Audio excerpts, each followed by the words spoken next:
Вирустун бар экенине ишенбей келген дүйнөлүк лидерлердин бири Беларусь өлкөсүнүн президенти Александр Лукашенко коронавирус инфекциясын жуктуруп алды. Бул тууралуу президент өзү жергиликтүү басылмаларга билдирген. Акыркы убактарда көп нерселер жөнүндө айтууга туура келип жатат. Бирок таң калыштуусу, сиз бүгүн коронавирусту жуктуруп алган адам менен жолугуп жатасыз, деген Лукашенко. Мындан тышкары президент оору эч кандай симптомдору жок өтүп жаткандыгын айткан. Кызыгы, ал өзүн жакшы сезип жаткандыгына байланыштуу коронавируска карата тесттен өтүүнүн эч кандай кажети жок экендигин айткан. Беларусь өлкөсүндө жалпы 67.366 адамдан коронавирус аныкталды. 543 адам каза болсо, 60.669 бейтап айыгып чыкты. Бирбол партиясынын лидери эскилерди ыргытып толугу менен жаңыланганын жар салды. Жакында парламенттик шайлоого карата ар бир талапкердин жүрөгү дүкүдүк. Тилекке каршы өткөн парламенттик курам чимкирик деген лакапка ээ болуп, жогорку кеңеш менен коштошуп, айрым депутаттар башын кашып, кайра депутат болуп келет бекенмин деген ойдо кыйылып, артын карап имараттан кете берди. Кеткени кетти, кыргызда кеп бар. Кудай буйруганын көрө жатарбыз дегендей, кимиси куйрук же буйрук жейт, азырынча белгисиз. Баса Бирбол саясий партиясынын лидери Алтынбек Сулайманов саясий кеңештин курамы жаңыланганын расмий социалдык баракчасы аркылуу билдирди.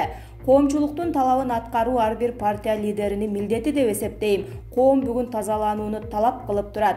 Биздин партиянын курамы жаңыланды. Катарыбыз демилгелүү жаштар менен жана жаратман команда менен толукталды. Алар эл арасынан суурулуп чыккан, өз ишин мыкты билген адистер деп ишенимдүү айта алам. Жаңы курамда экономика, медицина, билим берүү, айыл чарба, маданият жана башка тармактар боюнча эл аралык тажрыйбасы мол лидерлер бар.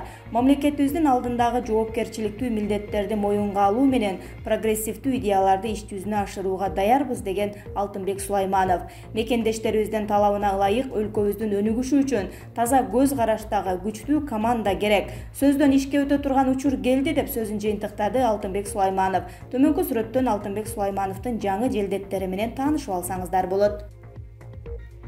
Бишкекке 29 июлда Туркиядан 323 кыргыз жараны келди. Бул тууралуу Тышкы иштер министрлиги билдирди. Маалыматка ылайык, жарандар Туркиянын авиакомпаниясынын Стамбул-Бишкек-Стамбул багыты боюнча чартерди каттам менен келишти. Туркия тарап бардык эл аралык авиакаттамдарды жандандыргандыгына байланыштуу транзиттик алмаштыруу жолу аркылуу Кыргызстанга бул каттам менен АКШ, Канада, Эфипоя, Франция, Германия, Испания, Италия, Түндүк Кипр, Венгрия, Словакия, Грузия, Корея Республикасы, Украина, Чехия, Болгария, Марокко, Улуу Британия, Бельгия, Норвегия, Польша, Швециядан келишти. Мекендештерди чет өлкөлөрдөн кайтаруу аракети улантылат. Бүгүн Ысык көлдөгү жыйында 2 жетекчиге эскертүү берилди. Бүгүн 29 июлда Ысык көл областык ыкчам штабынын жыйыны өтүп, областагы кырдаал талкууланды. Бул тууралуу аймактык кабарчы билдирди. Жыйында Жетөгүз району коронавирус жуктургандардын саны боюнча облуста алдыңкы орунда экени белгиленип, акимге маселени тезинен көзөмөлгө алуу тапшырмасы берилди. Маалыматка караганда, учурда Жетөгүз районунда коронавирус жуктурган 180 бейтап дарыланып жатат. Ошондой эле өкмөттүн областагы өкүлү Балбак Түлөбаев саламаттыкты сактоо министрлигинин координатору Мирбек Сагынбаевдин ишин сынга алды. Жетөгүз районунун акими угуп жатасызбы? Ыктыярчы дары-дармектин баары сага келет. Координатор мындан ары аким мага Жетөгүз районунда дарыгер жок десе, башың менен жооп бересиң. Азыр элдин көзүнчө сизге озек эскертүү. Жетөгүздө абалды турукташтырасыңар, деди Түлөбаев. Жыйында милдеттүү медициналык камсыздандыруу фондунун Каракол шаарындагы аймактык башкармалыгынын жетекчиси Тала Исаевга да эскертүү берилди. Улукбек Махмутов: 5 жылда Жакшыбай Жаманбы Бакиевден кийинки президенттер Бакиевдей результат кыла албады. 2005 жылдан 2009 жылдар аралыгында Курманбек Бакиевдин президенттик башкаруу учурундагы ишмердүүлүгүн карап көрөлү. Орточо эмгек акы 2809 сомго, пенсия 2,176 эсеге, 2010 жылы 2009 жылга салыштырмалуу 50%, балдардын пособиясы 55%га өскөн. 242 мектеп курулду. Кыргызстандын бардык региондарындагы бардык мектептер 5784 компьютер алышты. Билим берүү системасынын мамлекеттик каржылоо 80%га өстү. Маданият тармагын каржылоо 2,5 эсеге өстү. Туруктуу экономиканын өсүштүн натыйжасында мамлекеттик бюджет 2,5 эсеге өсүп, 2009-жылы 50,7 миллиард сомду түздү. Түз инвестиция 4,5 эсеге өстү. Өлкөдөгү эң ири суу энергетикалык объектилеринин Камбар-Ата 2 кесинин жана Камбар-Ата 1 кесинин курулушуна 3,19 миллиард сом жумшалган. Улуттук өнүгүү долбоорлорун жүзөгө ашырууга 300 миллион доллар бөлүнгөн. 2650 чакырым жол оңдолуп, телекоммуникацияны өнүктүрүү үчүн 12,5 миллиард сомдук инвестиция тартылды. Сырткы карыздан Кыргызстан кутула баштаган. 2010-жылдын апрель айына Кыргызстандын карызы 2 миллиард 700 миллиондон 1 миллиард 970 миллионго түшкөн. Айыл чарбасы 3,25 миллиард сомдук мамлекеттик колдоого ээ болду. Ар бир адамдын саламаттыгын сактоого кеткен мамлекеттик чыгымы 2,6 эсеге көбөйдү. Коррупция менен такай күрөшүп, кызмат абалына кыянат пайдаланган чиновниктерге жана бюрократтарга 12,061 кылмыш иши козголуп, сотко өткөрүлгөн. Оппозиция өкүлдөрү Курманбек Бакиевди дүйнөлүк масштабтагы экономикалык чоң ийгиликтерди жаратып жиберип, биротоло элдин сүймөнчүлүгүнө ээ болуп кетсек кантебиз деп сана аркагандын сыры да мына ушунда болушу мүмкүн.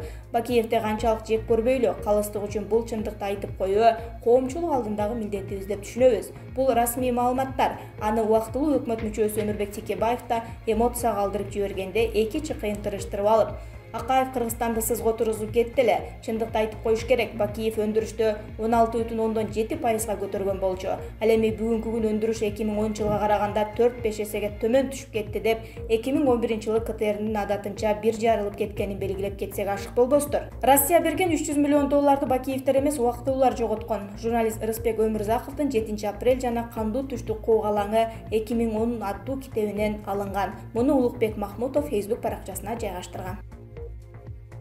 Токон Мамытов: үйүбүзгө жылаан кирсе дагы ак чачы узаткан калкпыз. Назарнюс маалымат агенттиги Азимжан Аскаровдун туугандары кыргыздар көрүн казып салат деп кооптонуп, Өзбекстандан жер сурап жатышканы боюнча айрым инсандарга кайрылып, чын эле Аскаровдун туугандары кооптонгудай жагдай орун алышы мүмкүнбү деген суроо узатты.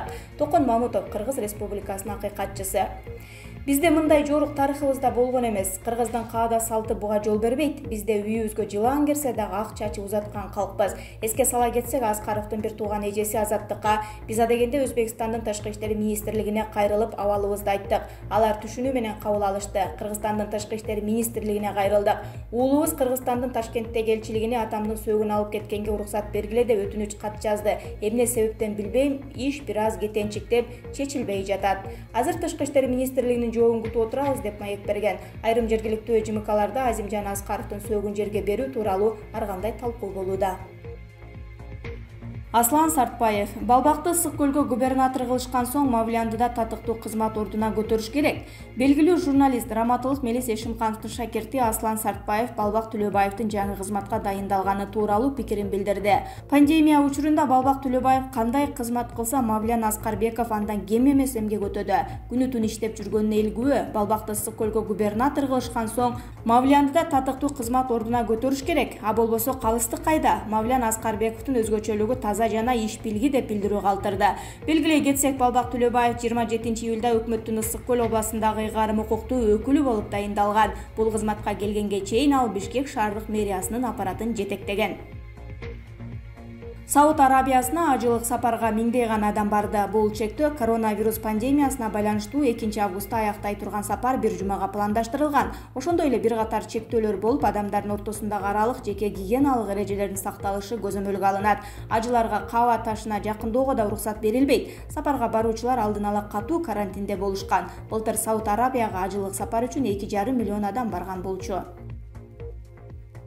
Текебаев эмнеге Тилек Токтогазиевге ишеним артып жатат? Ишенимдүү булактардан алынган маалыматка караганда, парламенттик шайлоого Ата Мекен партиясын Тилек Токтогазиев жетектеп бара турган болуптур. Бул жаш жигит өзүн айыл чарба министри кызмат ордуна көрсөтүү менен элге таанылган. Министрдин орун басары кызматынан да баш тартканы белгилүү. Буга чейин партия лидери Өмүрбек Текебаев жаш саясатчы, учурдагы депутат Жанар Акаевка көбүрөөк басым жасап жаткандай болгон. Ал тургай шайлоого да партиясын жетектеп барууну Жанар мырзага тапшыра тургандай ниети бар бар болчу.